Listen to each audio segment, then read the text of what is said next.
And usually all the founders have initial failures. I mean, it's an ongoing thing, but did you have any sort of tech meltdown or maybe any horrible client or any initial chaos? And now today you look back and you're like, oh my God, thank God that happened and I learned something.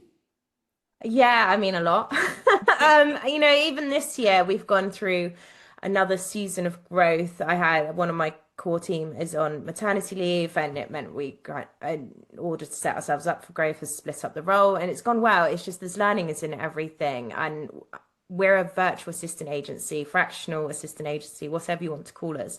And unlike, say, our service colleagues, say marketing agencies, accountancy firms, they've got like a blueprint to follow of how other firms have done it.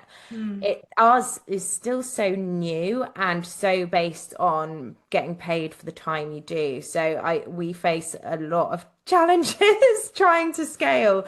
But I had invested, I think always a story I like to tell is like back in I think my second year, just I was coming out of maternity leave, I invested in a piece of software. I just fell down that rabbit hole that everyone does online, that still our industry really suffers with a lot as well, is that people are sold tech as the solution.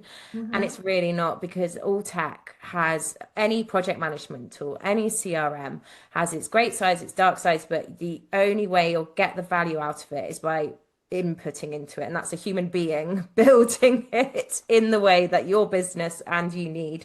And so I fell for this one called Zubsado, and it's just completely not suitable for an agency.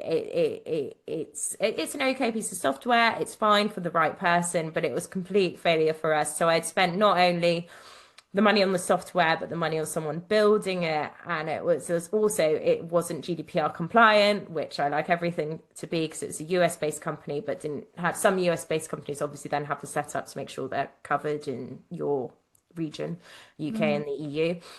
But that wasn't, and I was just like, oh, it was the first one where I was still on shaky ground, where I just felt very angry at myself. But yeah, it's made for a good story, and it's also a good reminder, and it's also good when I see it in clients or colleagues who are like, oh, what about this software? And I'm like, what do you want it for though? And it's like, map the process out and then decide the software.